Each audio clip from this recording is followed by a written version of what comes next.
For Brandon Wainwright, like most of us, losing a pet is heartbreaking. But sometimes that pet is able to come back from beyond. And Brandon has a story to tell. See you in about 5 minutes.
Grab your popcorn and snacks.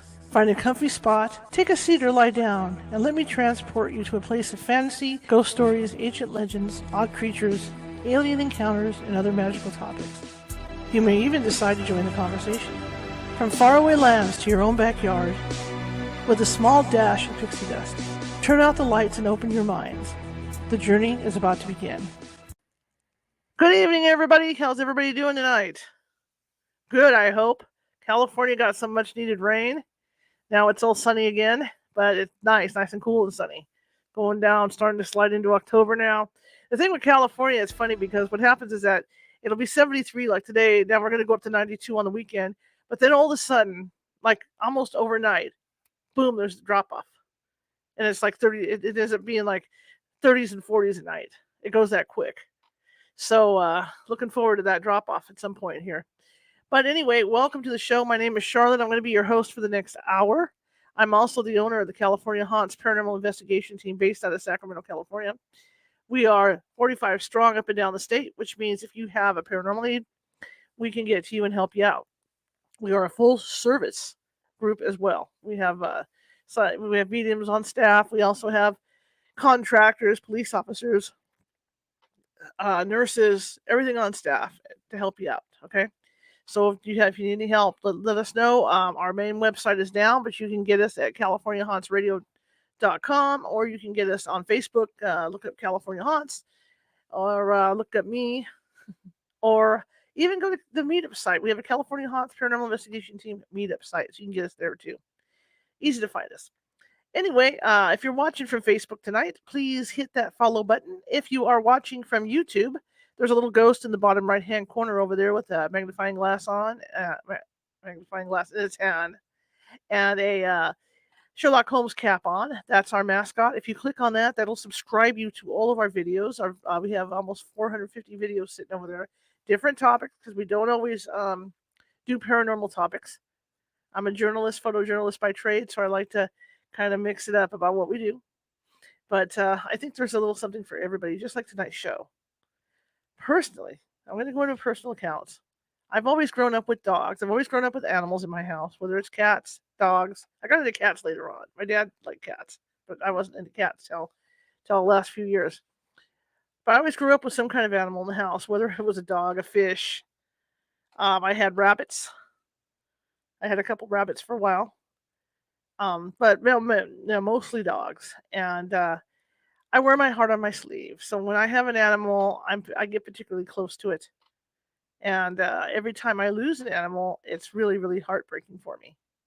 Just like right now, I'm down to a 15-year-old rat terrier, and I have a 3-year-old Australian Kelpie that I'm very, very close to, plus my 4 cats and my bird. Okay, and my other bird.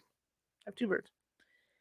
But losing anybody that's lost a pet, it is the most heartbreaking feeling, because it's a member of your family. It's your baby. In some cases, people baby them to the point that they treat them like children, call them by kids' names, and stuff like that. Especially older people. Older people love their pets.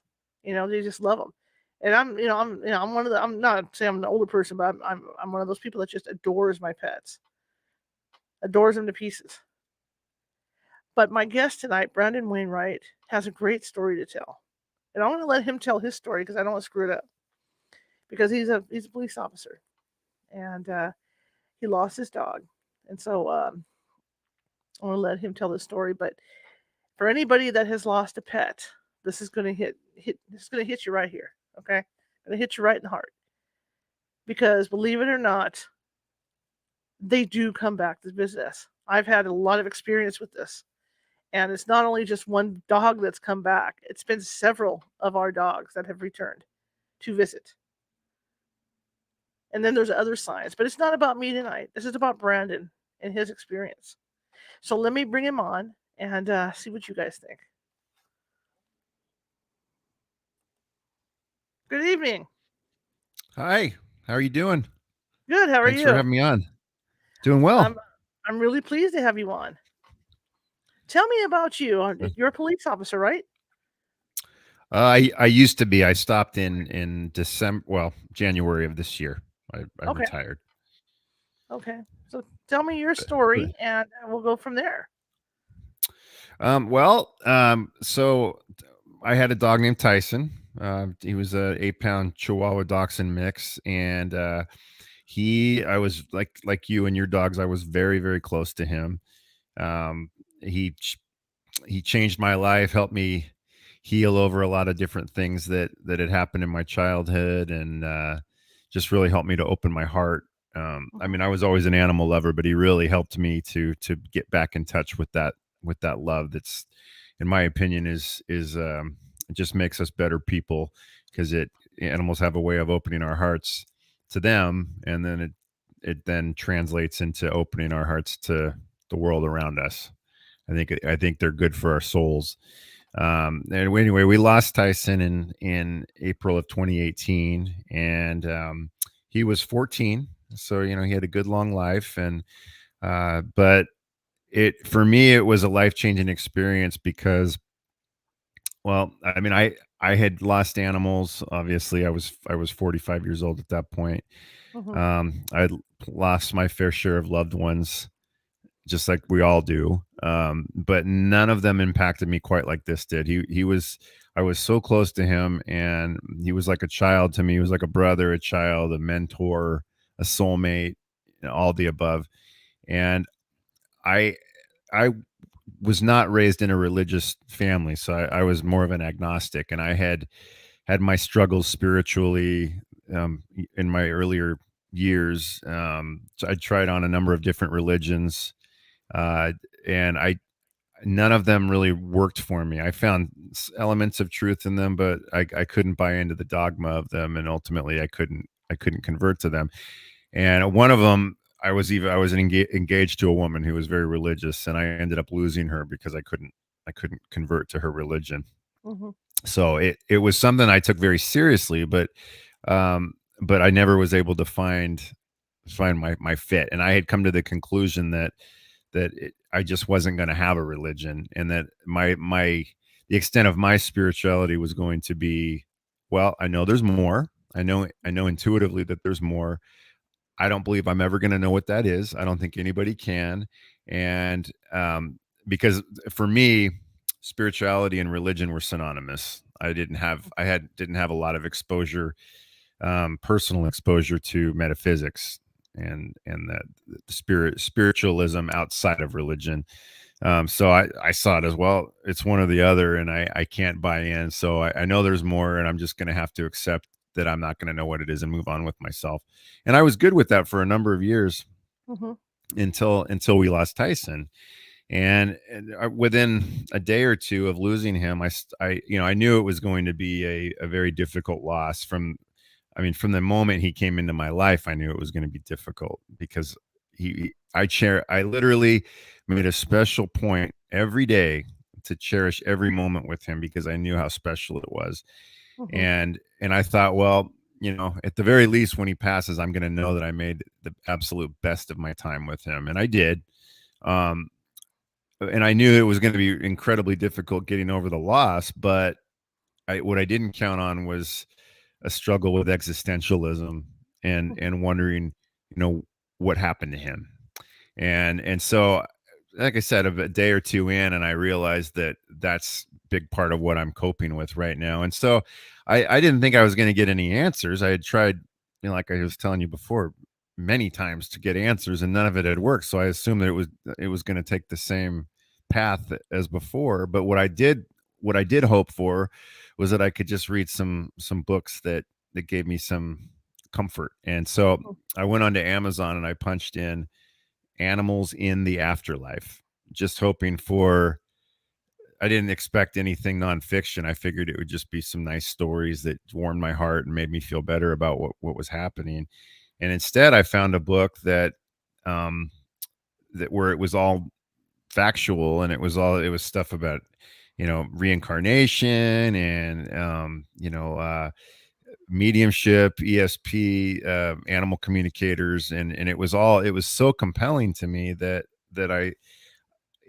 I wouldn't say that I 100% bought in, but I thought, well, it's either this person is insane, um, she's lying, or this is some really cool stuff that warrants looking deeper. And what particularly intrigued me was the idea of being able to talk to Tyson, and especially with being able to, ask him to come back to me. Mm-hmm. Mm-hmm. So I ended up doing some consultations with animal communicators, and I felt, it was something that I didn't think was going to necessarily be fruitful, and I thought I was a little crazy, but at the same time it was a path that I needed to go down, Mm-hmm. and I knew I needed to give it a shot. And I won't get into all the details because I Sure. want people to check the book out. But long Sure. story short, I had some incredible experiences that left no question in my mind that I connected with him, and on a very profound level. And then I had more after that as I dug deeper. And then from there, once I had these experiences, I was like, well, obviously this is real. Mm-hmm. It's and I felt like I had been guided down this path for a reason.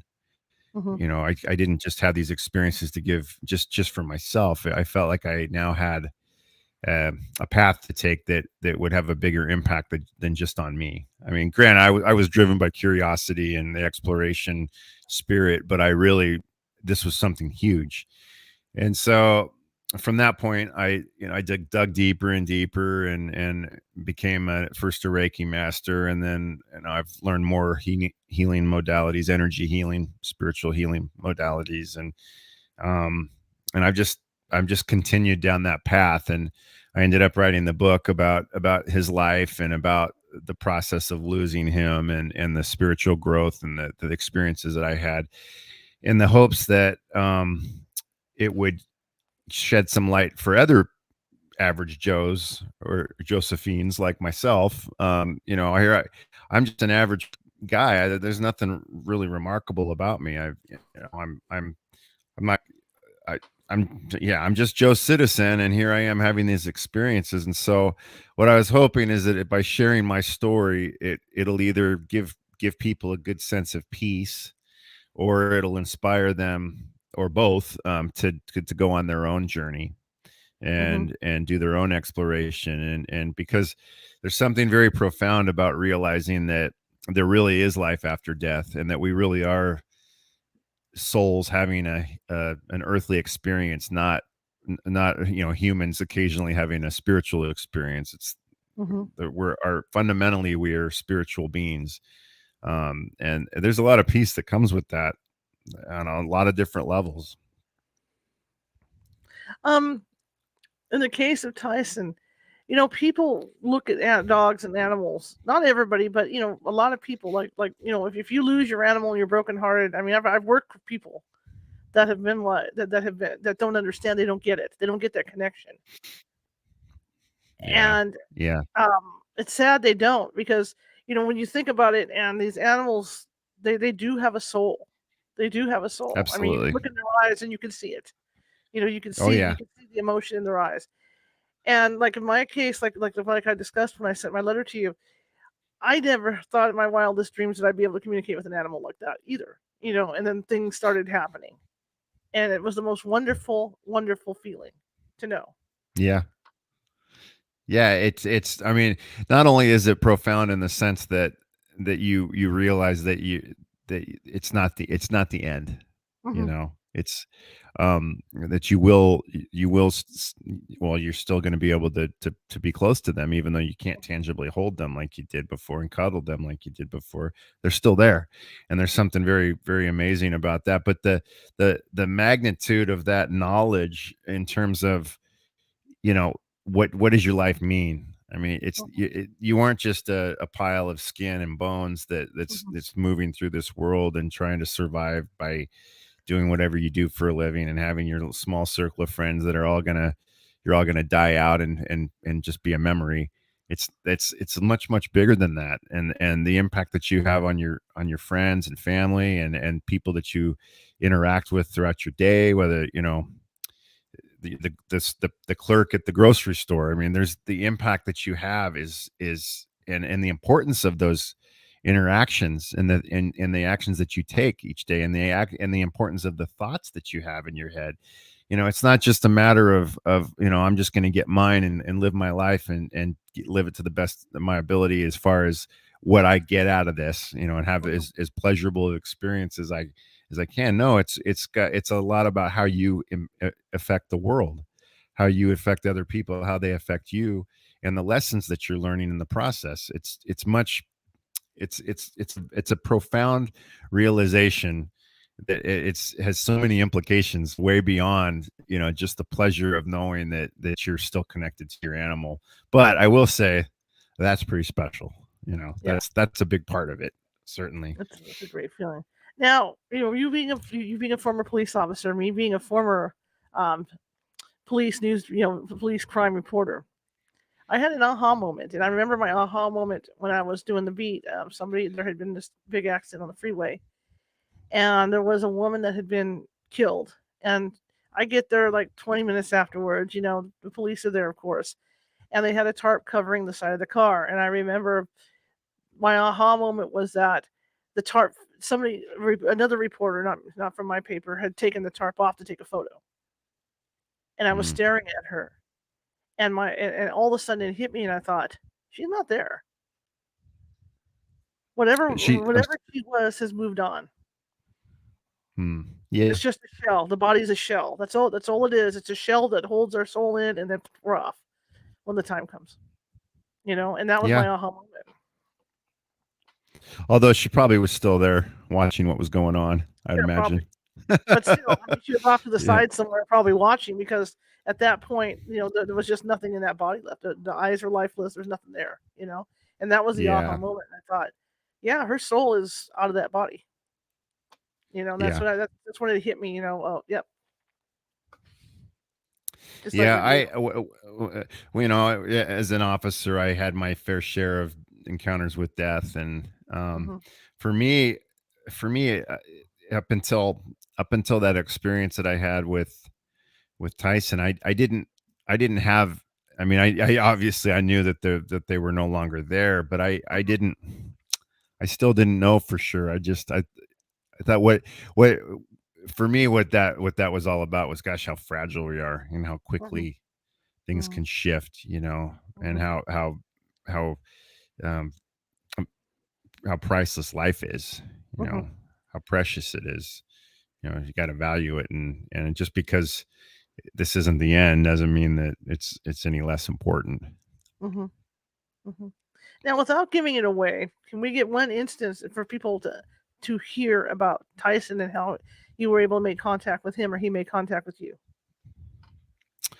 Well, the animal communicator. I had a number of animal communicators, sessions with them, and Mhm. just the information that came through the communicator was so specific and and and personal, and there was real subtle bits of information that you couldn't know. So, but as far as my contacts with him, I mean, I had a number. I won't get into it, like you said. I won't give anything Right, away. right. But Yeah, I you don't had, want to give it away. I had, I had a number of instances where I actually encountered him, his actual, where I was able to actually experience him. And my wife did as well, and my daughter, and so but that's you've had those experiences too. Yeah. It's not it's paranormal, certainly, and it's remarkable, but it's not all that unusual. No. I No. think most people, uh especially animal lovers, if they're honest and willing to admit it, there's most people have had experiences that were, maybe not quite as many, but I Hmm. think I think I think if you're someone who's watching and paying attention, Right. Right. you will experience those things, because our conscious minds, our left brain minds, have a tendency to filter out information, especially, that's why they always say that children are the best in terms of being able to perceive paranormal activity, and because they Hmm. don't have any of those filters, that there's nothing in their mind telling them that they shouldn't be seeing those things or sharing those things. And Hmm. as we get older, we automatically filter those things out. But for me, all of a sudden it was like, whoa, the world has turned on its head, and I started really watching and paying, closer and paying attention. And so, yeah, I mean, I definitely had some pretty cool experiences through the communicators and through my own firsthand experiences. It is such a feeling of relief, and I think that's what I have felt every the first time that they communicate. Like I told you, in my letter, I've had multiple communication, with different dogs and stuff.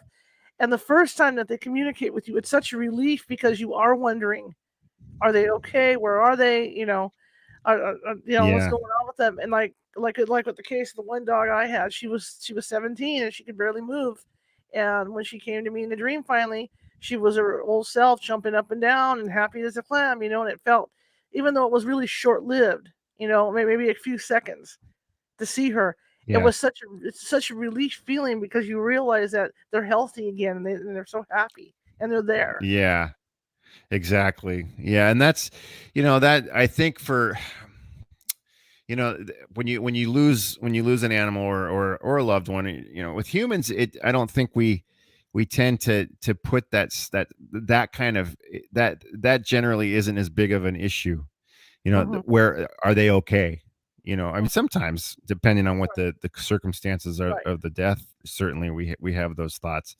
But generally it's just part, we just accept it. And you have the loss, the fact that you can't interact with them anymore, and the Hmm. permanence of that. And that's certainly difficult to cope with for anybody. But I think with animals in particular, it's very difficult because you worry, because they are an innocent for you. They were your charge. They're utterly dependent on you for a whole lifetime, and all of a sudden they're not there anymore. And it's like losing a child. It's Hmm. and so when you're going through that grieving process, if that part of it can be alleviated, is in Hmm. terms of the knowing and the worry that you have about them, it makes the grieving process much less traumatic, and it also is very life affirming, very Hmm. spiritually affirming. And Hmm. so for me, I encourage people when they're coping with the death, whether it be a loved one, a Right. human, or a Right. an animal, but to just go ahead, talk to a communicator, talk to a medium. And I think, in our society today, it's a much more acceptable, or people are much more willing to admit that they would like to do that, and take action on it, than Hmm. they did, say, 20, 30 years ago, where it would have been much more fringy.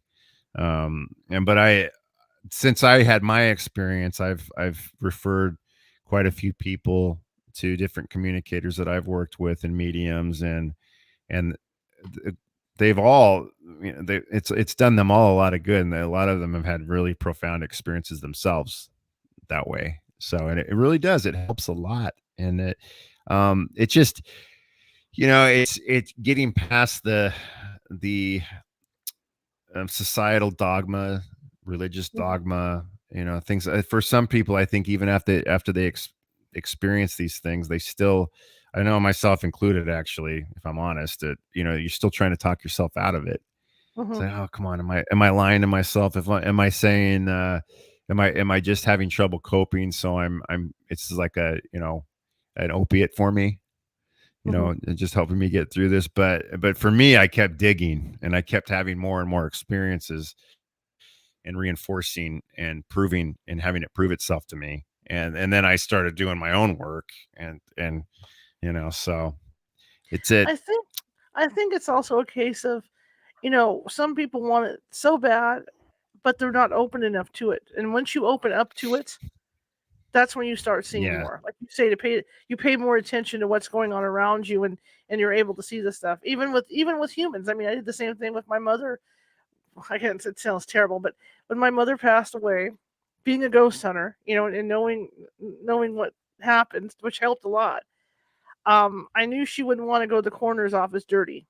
So I went ahead and bathed her, but I bathed her in a certain soap. Ah, So when she comes, I can smell her. I know it's her coming. ah. It's stuff like that. And I have experiences all the time, and I think you just have to be open. And some people either aren't willing to open. But I mean, I agree with you. I think after an animal dies, or even a human, if you feel that profound loss, you should see somebody. You should talk with somebody. And Well, and maybe I that'll think help you I a little more. I think all of these types of things, all these paranormal types of things, I mean, well, in any subject matter out there, really, but especially the paranormal stuff, what it's going to take to get somebody to open up to these concepts, unless they're just like fascinated and they want to dig in, like you, for example. Mhm, mhm, You clearly are really interested. mhm, That's what it takes. Is like is having an experience in your life that motivates you to dig and mhm, find some peace of your own.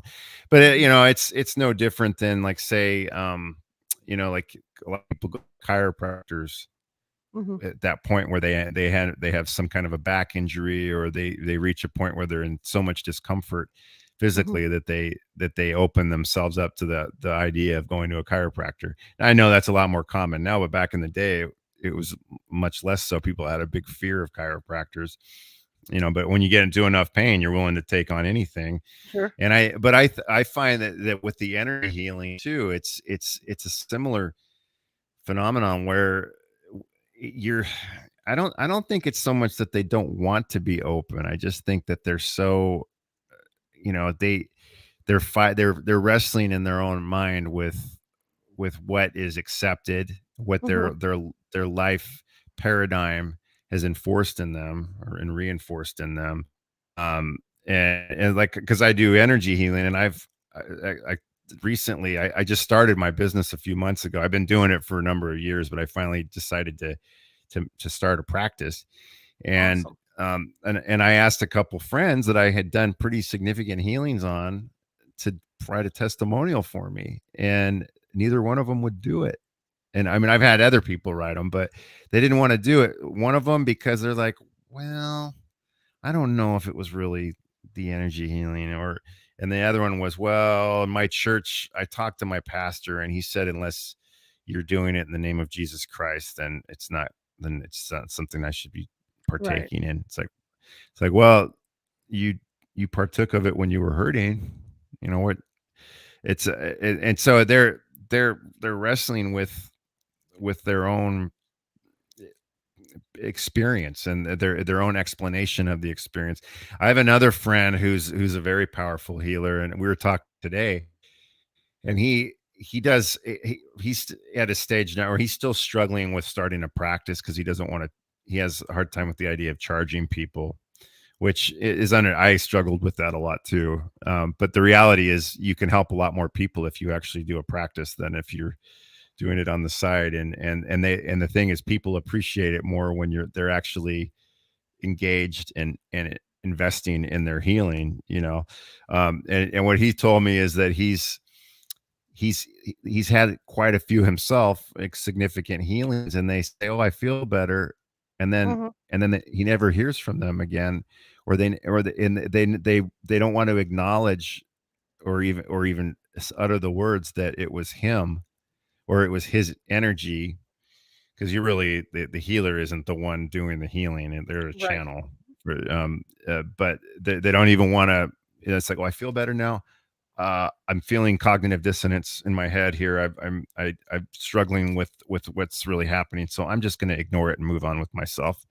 And I Mhm, think I think that's what happens with people. It's not so much that they don't want to believe; it's that there's just too much conflict in their head, whether it be societal standards or their own confusion. mhm, Um, and it's so I think you have to be committed. I think you have to be committed and really want to get to the bottom of it, if you're gonna get to a place where you can say definitively that this is real. And for me, that's where I was at. And I feel blessed that I got to that point. Hasn't been easy though. I mean, I'm sure mhm, it's hard, because you do still struggle with questions. And I like when I'm doing the energy healing, some days I can really I mean, most of the time I can really feel the energy going, and because I feel the way I perceive it is electricity in my hands, Mhm. and but then I have those days where it's not flowing real good, and I'm saying, well, is it me? Is it something I'm doing wrong? Is it is this whole thing? And even though I've done tons of healings and had very significant results, I still struggle. It's I think it's just the human mind. That's how we're designed, Mhm. you know. Mhm. But I think it's healthy too. I think to just dismiss those questions out of hand without going through the analyzation process, you miss an opportunity to reinforce it. You don't really have that faith. I think the faith is reinforced when you question and you go through and ask the question, say, oh yeah, but there's that and that and that and that and that. Mhm. I can't believe I'm questioning this again. What Mhm. I mean, um yeah, I'll get off my soapbox. People that do that work, psychics that I've worked with on my team, I mean, those are the most honest psychics like you who can say, I do this, but I don't know how I do this. I don't understand how this stuff comes and why I can be so, or so, the ones that are accurate, how I can be so accurate with this stuff. I don't understand where it comes from, but it's there. It just comes from something. Yeah. It's a gift. It's just a gift for people to have. Now, when you started opening up, learning about Tyson and all this was starting to go on, that's what opened you up. I mean, really opened you up, didn't it? To be Yeah. able to I mean, heal. well, yeah, because it was such a, it was such a profound experience to because what ended up happening for me was over and over and over again I got to interact with Tyson, Right. and then but then I also interacted with a number of family members that had crossed Sure. over, and friends that had crossed over, and a lot of times I wasn't even expecting it. It was people that I lost a long time ago that were no longer even really on my radar. Not that I didn't still love them, but they weren't constantly on my mind. Right. And so yeah, I mean, when you have these profound experiences, and then you say, well, I mean, my goodness, it's such a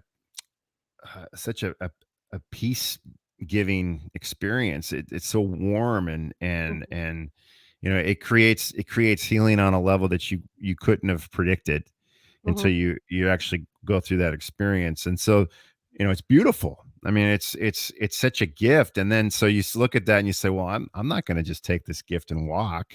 Mhm. I want to Mhm. go I want to go further and see, if I can be a contributor and help other people have these experiences. And so that's kind of where I'm at right now, is that I'm a healer, but I'm also, like, I wrote my book. I'm kind of gearing up to write my second book, and I'm starting a podcast myself next month.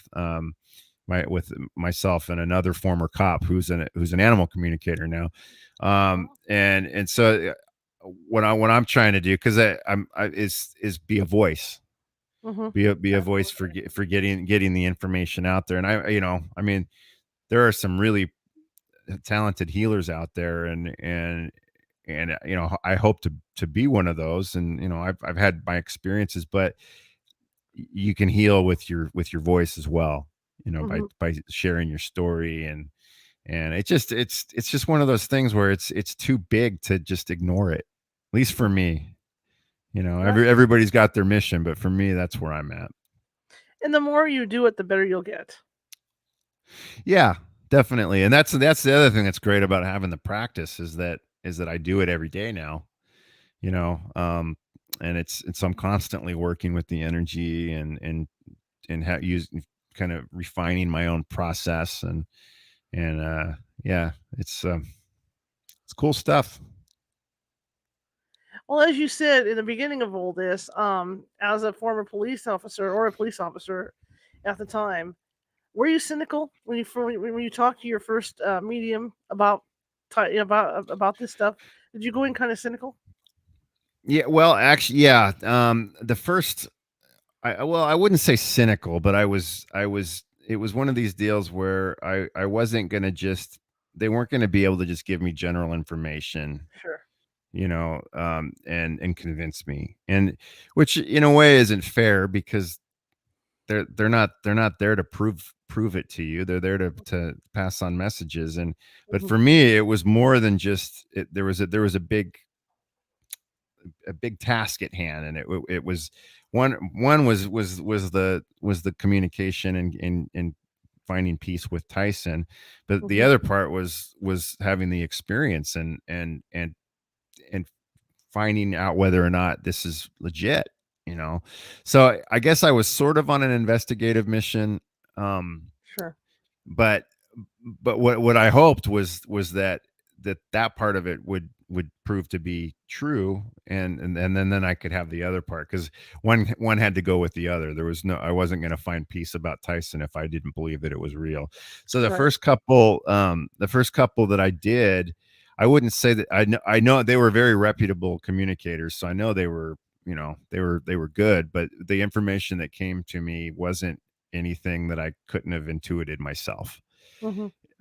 And so I wasn't, it left me wanting. And so when I, I originally I was just going to do the one, and then I said, well, I'll give it one more. And then, and it, that one, so I called a couple, and the first one called me back and scheduled something for a week or two out. And then the second one had been out of town. She came back and said, hey, I can fit you in tonight. So I ended up doing three.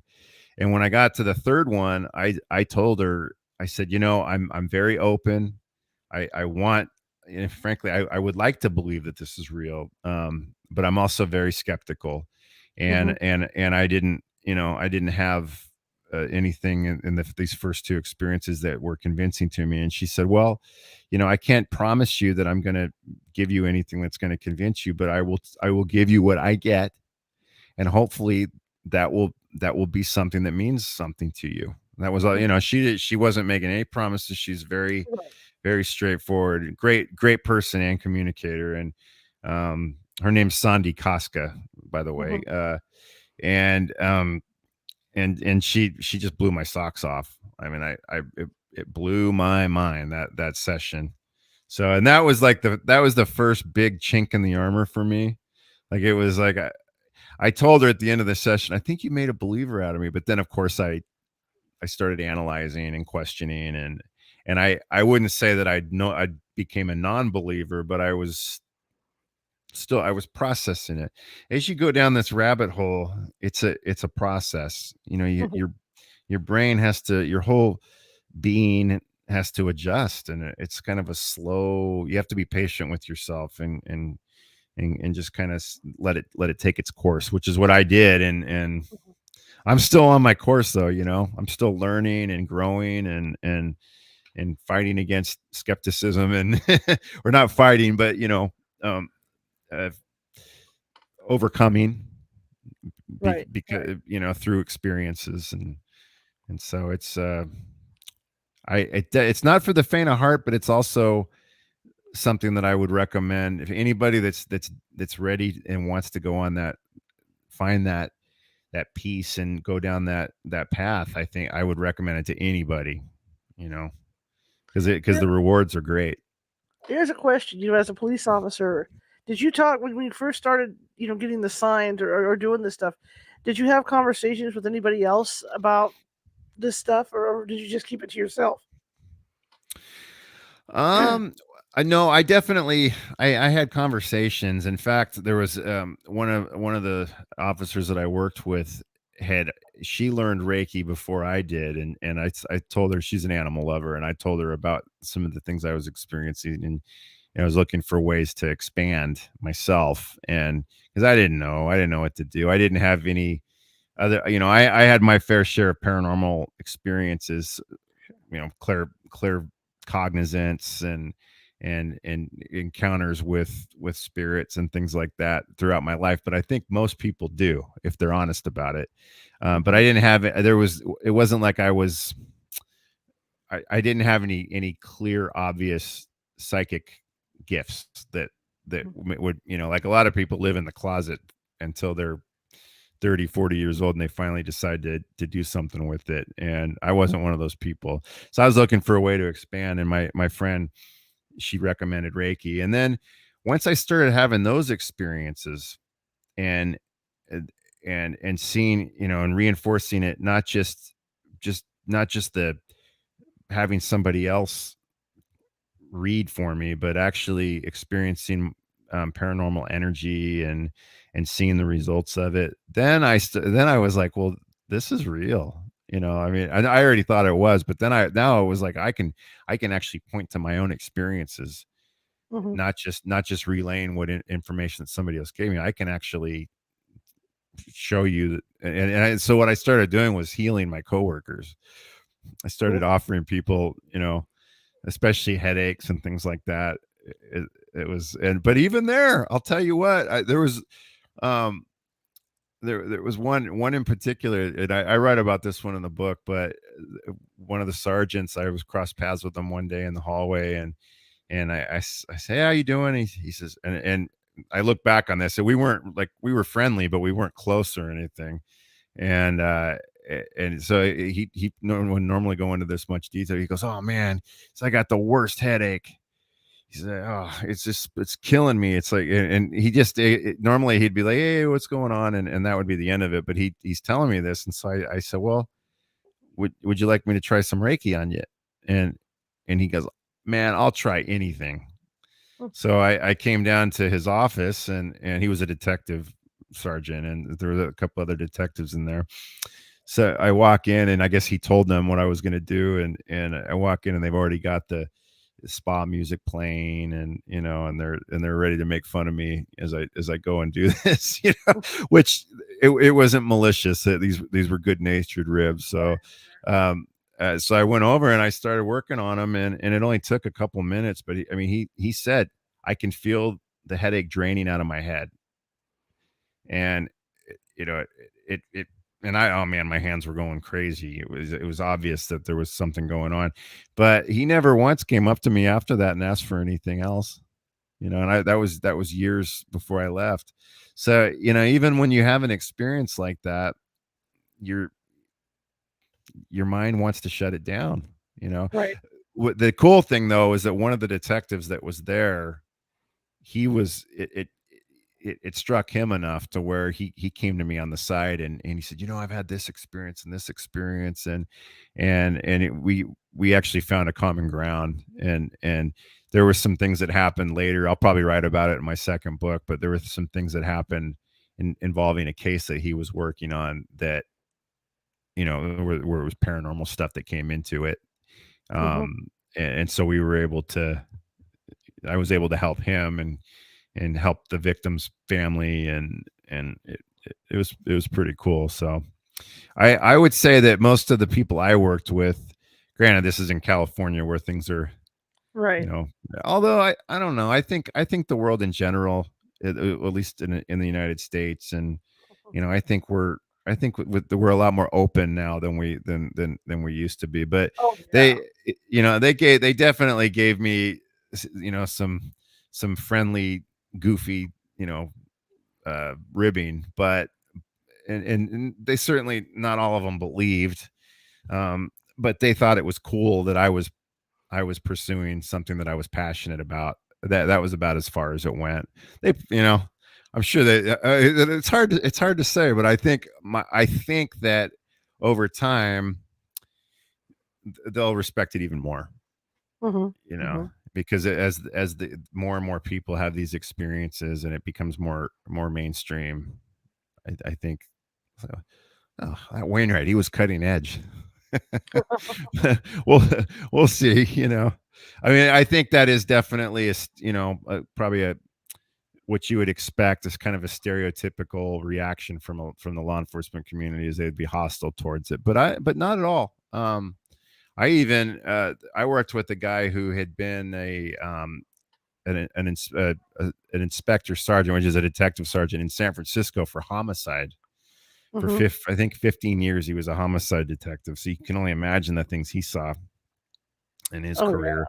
yeah. And I remember because we were looking at ways, because of what I was bringing into the picture. We're looking at ways to possibly bring psychics in to help with investigations. And that's kind of a difficult thing, because that like a lot of times with readings, they ask probing questions, Hmm. to give themselves to be able to okay, am I heading in the right direction? And when you're doing it for police work, because it ends up having to hold up in a court of law, if you follow a lead based on specific information that was given by a Mhm. psychic, it has to be objective, completely objective. Right. There can't be. So it's not like in the movies. It's not quite as straightforward as that. But he had experience. This sergeant had experience with this from San Francisco. He'd worked with it quite a bit, enough to where he knew it really well, and so that just goes to show you, And he had been a cop since the '70s. Mhm. So in certain circles, this I imagine when you're dealing with these awful situations and you're trying to get closure, Mhm. it's like anything else. You're open to other avenues because you've hit a dead end, or Sure.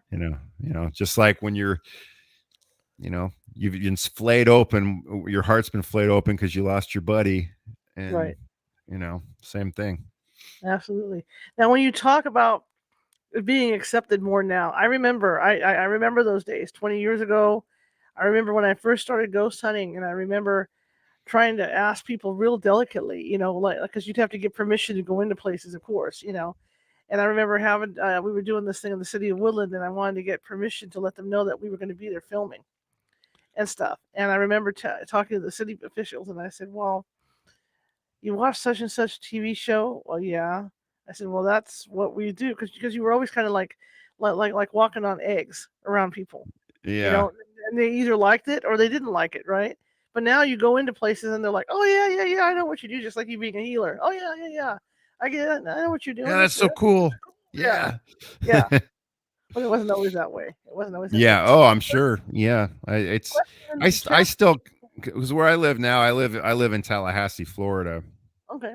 and which is, it's in the Bible. It's kind of in the Bible Belt, Southern Bible Belt. I mean, people here are very down to earth, Mhm. and I mean, it's very, I don't know, a very open minded, accepting place for the most part. But there's a lot of dogmatic religious type population, and so it's not that they're not offended or anything like that. It's not like they're going to blackball you or anything, but Mhm. they're like, well, yeah, I don't want any part of that. That's how I think. I mean, not everybody certainly, but Right. it's pretty common to have Right. people Right. react Right. that way. I even have Right. family members that I keep saying, come on, when are you going to come over so I can give you healing? Oh, we'll see when I need it. When I need it.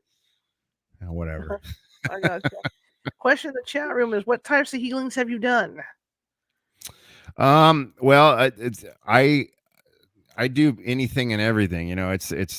Especially with Reiki. I mean, Reiki can be applied to any situations, physical ailments, emotional, you name it. But I've worked on like migraines, Crohn's disease, a lot headaches. I could take a headache away like that. It's pretty incredible. But a lot of time, or back pain, Mhm. you name it. Right now I'm working with somebody that has leukemia, and I'm the only actual treatment that she's receiving, and she's improving. So Mhm. you know that's pretty cool. Uh, I few weeks ago, I was at a psychic fair, and there was a young lady there that had blindness in her right eye. And it was kind of a situation where the blindness was, um it was, what's the word I'm looking for, intermittent. So Mhm. it was degenerative, but it was one of those things where it was getting more and more frequent, where she couldn't see out of this one eye.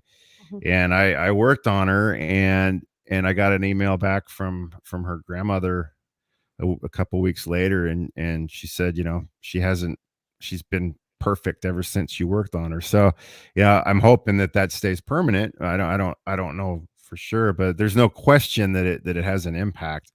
But you hear about, like, some of my teachers that I've worked with, broken bones that they're no longer broken. They're just Mhm. like they start working on them, and afterwards it's just not broken anymore. Or cancer is just disappearing. Mhm. Things like that. So that all that stuff is possible, but it's it's not as straightforward as, oh, if you're a powerful healer, you can just you can heal anybody, because Right. there's other elements um to the problem. So for example, if a person, it's spiritual energy that's doing the healing. Okay, so Mhm. everybody's here. I'm sure your audience can get on board with this. We're all here to learn our lessons, and some of Mhm. those lessons involve struggles. Mhm. And if, let's say, for example, I like to use this example because it's pretty straightforward. Let's say you're somebody who's very active and a little bit arrogant, and like doesn't appreciate your physical vitality. And you break your femur, break your leg, and all of a sudden you're and it's a bad break, where they got to put like a some metal in there to fix it. um well, it sure, energy could heal that, but would that be in your spiritual best interest to not go through that experience of having to cope with that immobility? And so that's just an example. The other thing is when you're being healed, it's energy, and energy has a certain vibration, a certain Mhm. frequency, right?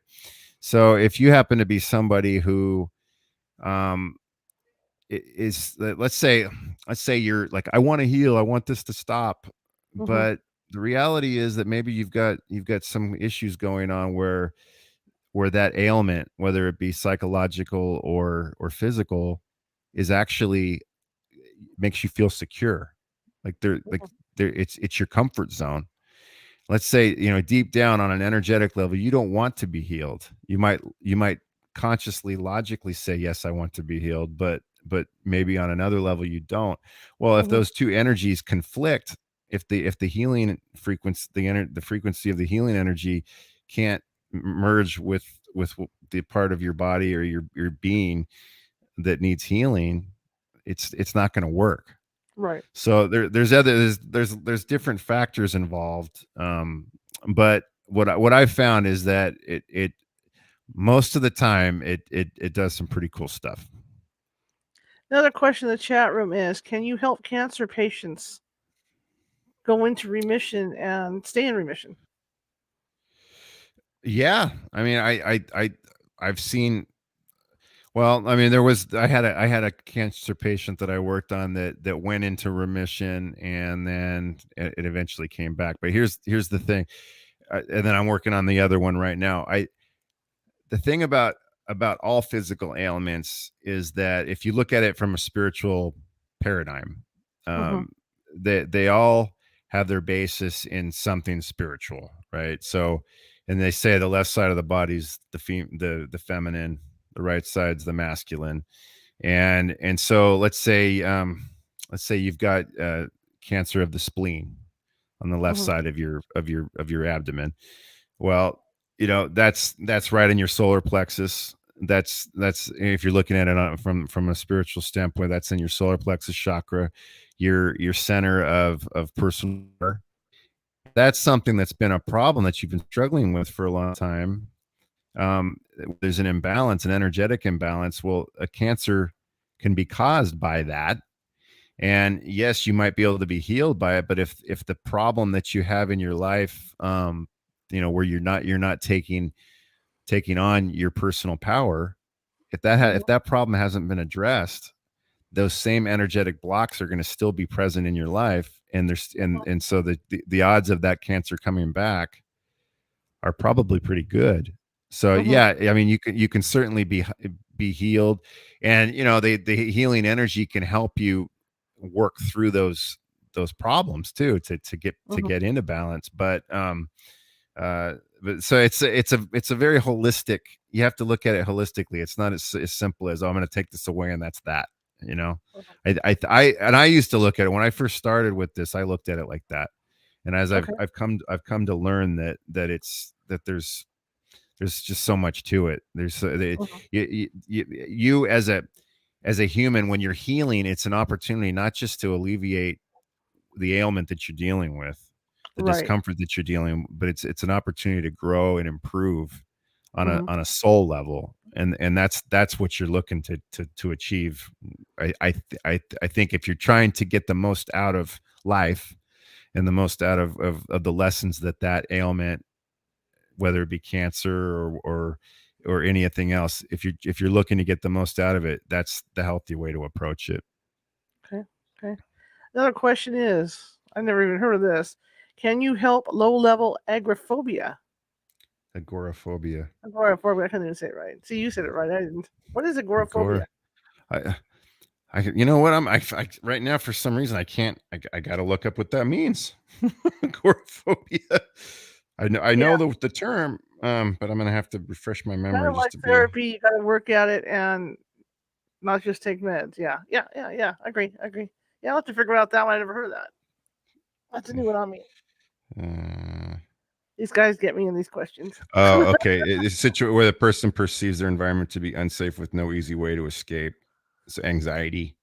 Yeah. Um, well, yes. I mean, what's I'm no psychologist, and I'm not going to claim to be. I'm not a medical Your fear professional. leaving my house, she says. Yeah. I'm an energy healer, but yeah, it's so depending on what contributes to that, I'm sure that's got to be really difficult, and so my heart goes out to you. But if you're trying to get to the bottom of why you feel that way, and trying to work through it, so you develop a sense of security as you're doing that, the energy healing can assist you in that Hmm. by balancing it. Reiki in particular is really good Reiki works really well with relieving anxiety. It really helps. But I don't necessarily think that. I mean, I think it could help a lot, and maybe it could just alleviate it completely. But I would be more inclined to say, it will help you, but there's going to have to be more to it.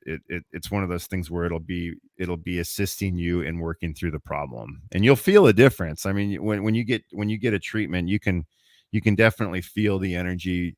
It uplifts you. It lowers your stress levels. Hmm. But it doesn't alleviate. If there's an underlying problem that's there, it's only going to assist you in dealing with that problem. It's not necessarily going to just take it away. Hmm. But again, there's no black and white way to answer that question, because if it's a struggle that you're working through on a soul level, that this is part of your life mission, is to cope with this and grow through it. It's going to help you when it's in your highest good, or it's going to alleviate the symptoms when it's in your highest good, if that makes sense. What do you say to people who are going through a profound loss and they're trying to find their way? You mean like losing a human, or any kind of loss? Yeah, any kind of loss, like losing a kid or losing an animal, or anyone, a loved one. Well, I think, I mean, first, I mean, it's one of those things where you have to, just the common sense thing. Time Mhm. heals all wounds, right? So the the getting through that loss and adjusting to it. I mean, you have a psychological wound, and it's going to take time to heal. But when it comes to the loss of a loved one, my thing is, as we talked about before, it's the realization that it's a loss, and it's a huge loss, and Right. nothing's going to make that easier. But that said, they still live. They're still with you. You can still contact them. You can still engage with them. You can still send your love out to them and have them feel that love, and they can still send that love to you and have you feel that love.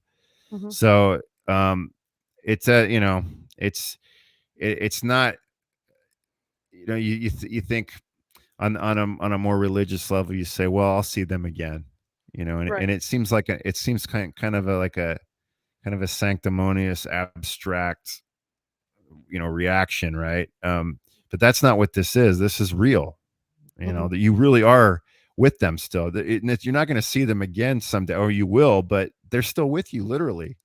Hmm. And they can still come and see you, and you can, if you open your heart to them and reach out to them, and you open your senses, and you really open yourself, mentally, spiritually, emotionally, you can feel them, you know so that's the advice I would give people, is that coming to that realization is a big thing. And I really encourage people to take on the services of a psychic and a Hmm. medium, because they can help you to see it and experience it and make it tangible for you in a way that gives you a lot of peace, and really allows you to move on in a paradigm of hope, Hmm. and and peace, that you can't get if you turn your back on that truth. So, Fantastic. So what's next for you? well, I'm going to keep trying to build my practice and help as many people as I can, and I'm going to write a second book. It'll involve doggies, but also the spiritual growth. And I'm working on my doctorate in metaphysical healing right now, so that Cool. that's something I'm doing as well. But yeah, I'm just, my thing is, I I just want to help as many people as I can, in as intimate of a way as I can. Hmm. Like, really engage people one on one, and I'm all for giving, doing speaking and stuff too. But really, I want to be able to engage people, and help as many as I can, and then that, of course, they help others, and while Hmm. I'm here, and I just want to live a peaceful life. There you go. I don't want much. I don't want to be like, have a, like, crazy busy life and all that, but I do want to just do as much good as I can with the time that I have left. I'm 49, so I figure I've got to, hopefully, a few more decades left. Absolutely. Make the most of it. There you go. There you go. How can people find you, sir? My website for the book is tysonsgift.com. That's Tysons gift.com. Hmm. And then my healing practice is tysonsgifthealing.com. Okay. And there's links to each, go, you can get to both of them from each other. But yeah, check it out. And if you have any questions, just engage in a conversation or whatnot. You can reach me on those sites as well. Sounds good. Thank you so much for coming on. I really appreciate it. And I'd like to Thank you, Charlotte. get your new book out. I'd like to get you on again because it's been Yeah, fascinating. yeah, anytime. Just just Okay. just uh, hit me up, and I'll reach out to you too when the next one comes out. But I like to come on and talk about these things. So if you have a dead space in your calendar, feel free to reach out. I'll do that. I'll be sure to do that. All right, sir. Thank you Okay. and have a good All evening. right. I appreciate it. All Okay. right. You too. Thank All you. right. Take Okay. care. Bye bye. All righty. That was fascinating to learn that. And, it all started with his dog passing, and yeah, I can attest to that stuff. Now that it's not about me, but I've had a lot of experiences. Maybe I'll do a show on the experiences I've had since. Why am I on two cameras? No, no, no, no. Okay, there we go. Um, the experiences I've had with my dogs passing because I didn't think I'd ever have experiences with my animals. I just didn't. But I mean, I think the more I got into paranormal work, like he says, the more you do this work, the more sensitive you get, and that was a lot of it too. So the more work I did doing this, the more I would see my animals, and even my mom, my dad, whoever else is here in this house, because this is a full house here. It's all relatives, so I don't worry about that stuff. But especially the one dog that died in December, I did not expect the response from that dog as quickly as it came, and so maybe we'll do a show about that because I could spend an hour talking about that stuff because I've had a lot of interesting experiences with my animals. All right, tomorrow I'm gonna like update you guys on something. Tomorrow I'm off. But we've got a pre-recorded show that the gentleman was from Scotland. His name is Scott Creighton, and he has done some studies on the Great Pyramids, and he doesn't think that they were used to store the bodies to be tombs. He thinks they were used for storage and for a great flood. Okay, so he's got some real interesting things to say about that.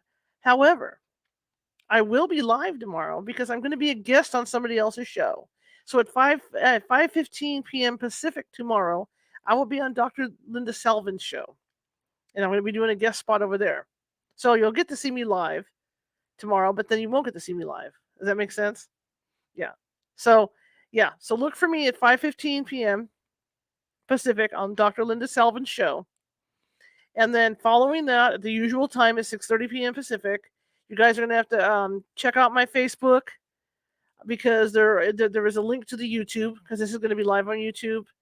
And you guys, I'm a lot, you know what I mean? It's going to show on YouTube. It's a premiere on YouTube with Scott Creighton and talking about the pyramids, the Great Pyramids in Egypt. So that's how it's going to work. So 5:15 with Dr. Linda Salvin live, and then the pre-recorded interview at 6:30 p.m. Pacific.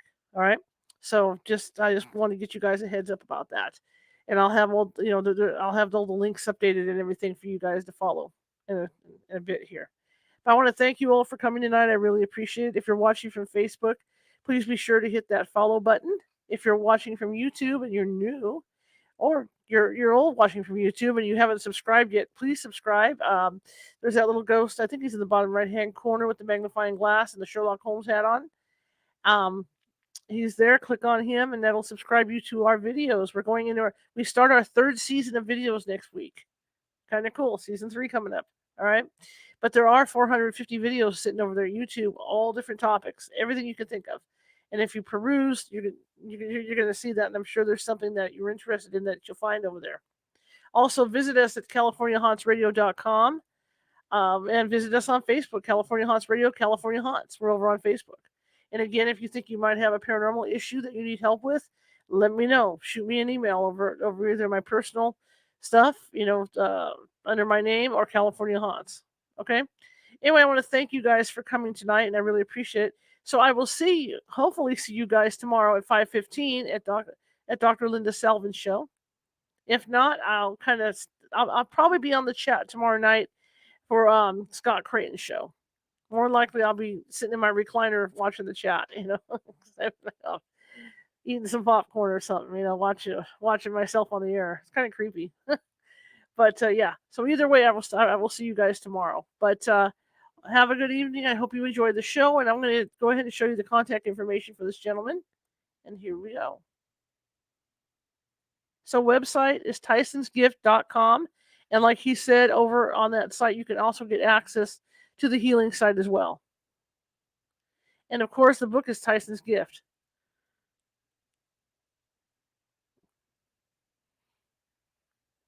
And you can get that either at his website or you can get it through Amazon.